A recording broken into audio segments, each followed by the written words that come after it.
Hi guys, back again with another video. Now this video is going to be a how to do video for the Royal Enfield Thunderbird Twinspark.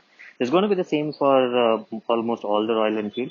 So basically what we're going to do is we're going to change the Speedo drive assembly disc. So this is basically the disc which is connected to the front tire, and then your speedometer cable goes through this to the speedometer.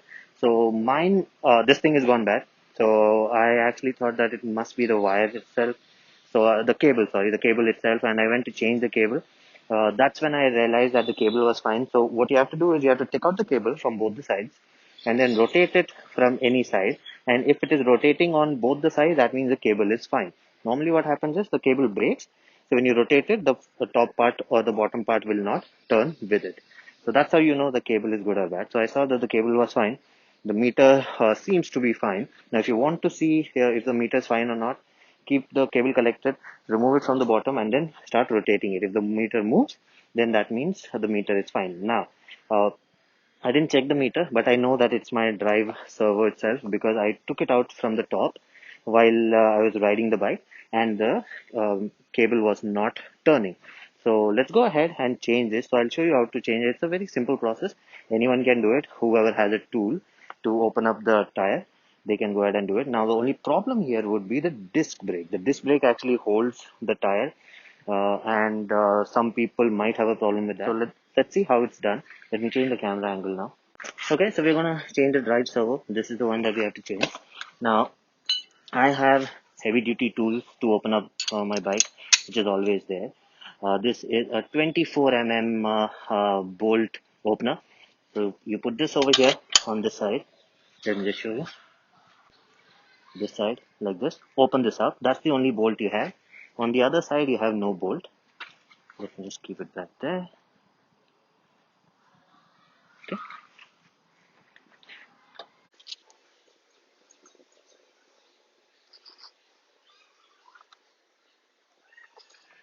Okay, so there is another bolt here which is actually keeping this together so it doesn't move. You'll have to remove that too. So this is a 10 size, 10 size one.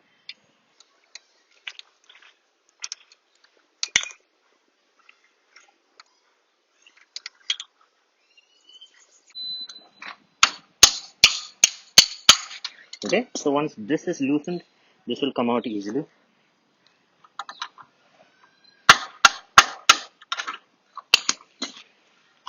Okay, this is how it comes out. Let's keep that aside. Okay, so it's come off. Once the disc has been loosened, now this will just come off like that. So that's it. That's how you remove this. Now I'm gonna put this back, but before I put it back, I'll actually put some lubricant on it. Kind of dry. I've been using it for a long time without any lubrication. So ideally grease is a very good option, but I have this grease spray also, so I'm using that. Okay, let's get the new part. Okay, you can see the difference. Now this is going to be plastic, this is not metal, and this will go in this way. Now you have grooves over here which will go into this. Okay, so now it's fit properly. Now I just have to put it back in. Just put a little more grease spray.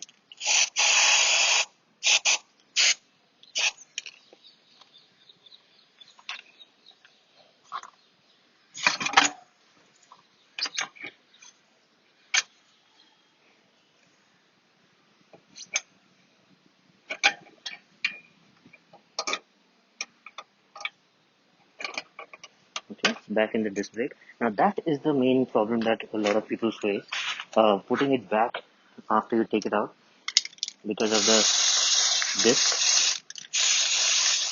I'm gonna oil it nicely and then keep it like that.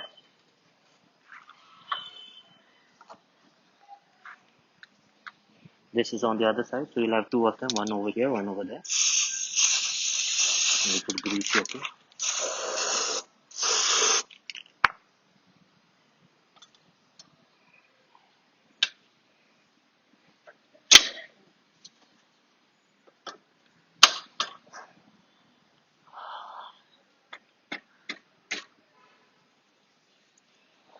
Okay, that's in. Now you can adjust this before you tighten it. So I want it at a uh, angle like that where the wire comes in. Let me open this up. Remove this. Put some grease on this too. That's a lot of grease.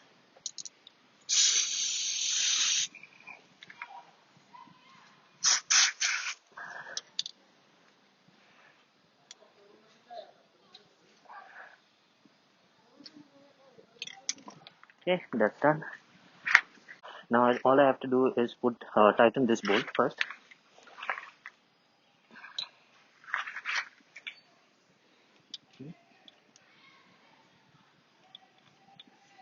Okay, that's tight enough. Now I can tighten it from this side.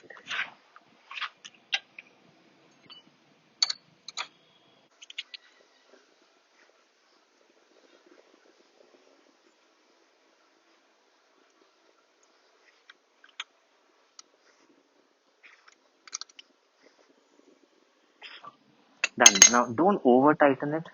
You'll lose the threads. So that's it. It's done. Okay, so I've changed the drive assembly. So it should be working now. Let's check if it is working or not. Let's change to the front camera now. Okay, let's see if it is working.